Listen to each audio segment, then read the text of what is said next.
ในยุโรปศตวรรษที่ 16 ในตอนที่โลกยังไม่มีแผนที่ที่ถูกต้องทุกสิ่งทางตะวันตกของแอตแลนติกคือความลึกลับท้องทะเลเต็มไปด้วยเรื่องเล่าทั้งมังกรยักษ์เกาะลึกลับและเมืองทองคำที่รอให้คนไปค้นพบแล้วในวันหนึ่งมีนักบวชคนหนึ่งในอาณานิคมสเปนได้เล่าเรื่องแปลกให้ผู้บังคับบัญชาฟังมันเริ่มจากข่าวลือเล็กๆที่มาจากป่าในอเมริกาใต้ว่ามีชายผู้หนึ่งปกครองอาณาจักรลึกลับทาเนื้อตัวได้ผงทองจนแสงสะท้อนออกมาเหมือนพระอาทิตย์ทุกเช้าเขาจะลงไปอาบน้ำในทะเลสาบศักดิ์สิทธิ์และถวายทองทั้งหมดให้เทพเจ้าชื่อของเขาคือเอลโดราโด The Golden One หรือผู้เปล่งประกายดั่งทองในตอนนั้นคำว่าเอลโดราโดยังไม่ใช่ชื่อเมืองแต่มันคือชื่อของคนเมื่อเรื่องเล่าถูกส่งจากปากต่อปากจากคนหนึ่งสู่อีกคนมันก็เริ่มเปลี่ยนกลายเป็นเมืองทองคำที่ซ่อนอยู่กลางป่าลึกของอเมริกาใต้ที่พื้นถนนปูด้วยทองคำวังสร้างจากมรกตและแม่น้ำไหลเป็นเงินมันคือสวรรค์ของนักล่าอาณานิคมที่กำลังหาข้ออ้างที่จะออกเดินเรือยุโรปในเวลานั้นเป็นยุคตื่นทองการพิชิตจักรวรรดิอินคาและแอซแท็กทำให้ทองคำทะลักกลับเข้าสเปนเป็นตันแต่เมื่อแหล่งทองเริ่มล่อยหลอข่าวลือเรื่องเอลโดราโดก็กลายเป็นเหมือนคำสัญญาใหม่ของพระเจ้าเมืองที่ซ่อนทองไว้มหาศาลรอให้ผู้ศรัทธาไปค้นพบและนั่นแหละครับคือจุดเริ่มต้นของความคลั่งที่กินเวลายาวนานกว่า200ปีนักสำรวจจำนวนมากจึงออกเดินทางทั้งด้วยศรัทธาและด้วยความโลภกองทัพของกอนซาโล ปิซาโรน้องชายของผู้พิชิตอินคาเริ่มต้นจากกีโตเมืองหลวงของเอกวาดอร์พวกเขาเดินเท้าข้ามเทือกเขาแอนดีสและเข้าไปในป่าอเมซอนเสบียงหมดฝนก็ตกไม่หยุดท่าก็เกาะเต็มตัวคนเริ่มตายทีละคนแต่ไม่มีใครอยากกลับเพราะพวกเขาเชื่อว่าอีกเพียงไม่กี่วันก็จะถึงเมืองทองคำจนในที่สุดกองคาราวานนั้นเหลือผู้รอดชีวิตเพียงไม่กี่คนหนึ่งในนั้นคือฟรานซิสโกเดอโอเรยานาชายผู้สิ้นหวังแต่ก็ยังดื้อที่จะไปต่อพวกเขาสร้างเรือเล็กๆขึ้นกลางป่าปล่อยให้สายน้ำพาไปและนั่นคือการเดินทางที่ทำให้เขากลายเป็นคนแรกที่ไหลไปจนถึงปากแม่น้ำอเมซอนใช่ครับเขาไม่ได้เจอเมืองทองคำแต่กลับค้นพบหนึ่งในแม่น้ำที่ยาวที่สุดในโลกแทนเรื่องนี้คือภาพจำของเอลโดราโดตลอดหลายร้อยปี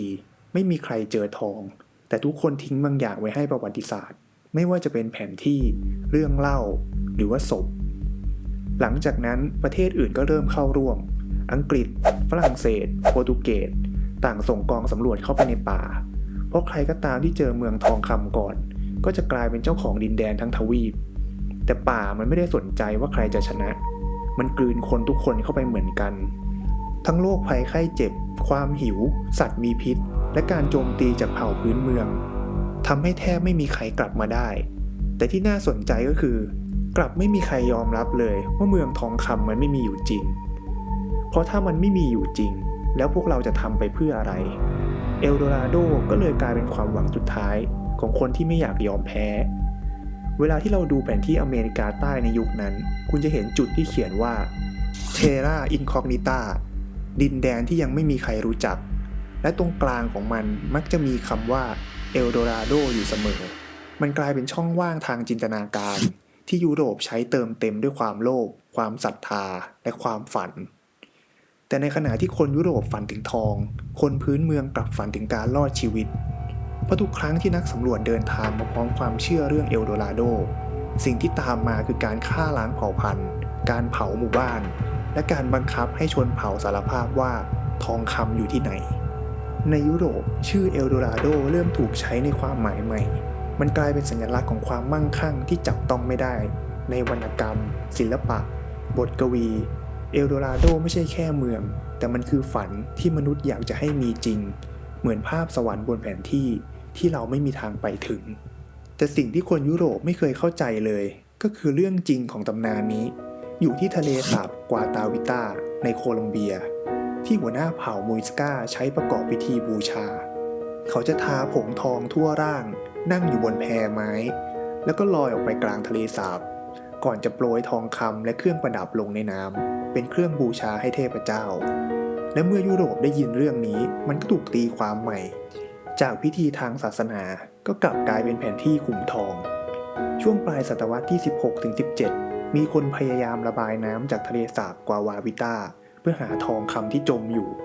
แต่สุดท้ายก็ล้มเหลวทุกครั้งเพราะดินถล่มน้ำไหลกลับและทองที่เจอก็เล็กน้อยมากๆไม่สมกับความฝันเลยแต่ถึงอย่างนั้นก็ไม่มีใครหยุดเชื่อทุกครั้งที่มีคนล้มก็จะมีคนใหม่ลุกขึ้นมาพร้อมกับคำว่าบางทีเราอาจจะแค่มองผิดที่เอลโดราโดจึงกลายเป็นสิ่งที่อยู่ตรงข้ามกับความเป็นจริงแต่มันดันขับเคลื่อนความจริงเพราะการเดินทางตามหาเมืองทองคำทำให้ยุโรปค้นพบและยึดครองอเมริกาใต้ได้เกือบทั้งหมดสร้างอาณานิคมเมืองโบสถ์และเหมืองทองจริงๆแต่ทั้งหมดนี่แลกมาด้วยการล่มสลายของวัฒนธรรมพื้นเมืองนับไม่ถ้วนนักประวัติศาสตร์หลายคนพูดไว้ว่าทองคำไม่เคยสร้างความมั่งคั่งมันสร้างแต่ความหายนะและถ้าคุณดูจากประวัติศาสตร์มันก็จริงเพราะความฝันเรื่องเมืองทองคำกลายเป็นข้ออ้างในการฆ่าปล้น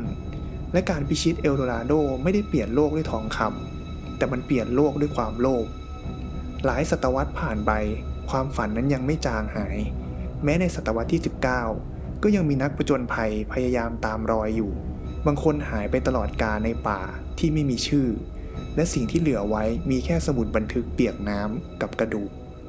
ในแง่หนึ่งเอลโดราโดกลายเป็นเรื่องเล่าแห่งความคลั่งแต่ในอีกมุมมันก็กลายเป็นแรงขับเคลื่อนของยุคสำรวจเพราะหากไม่มีความเชื่อในเมืองทองคำโลกก็อาจจะไม่รู้จักแม่น้ำอเมซอน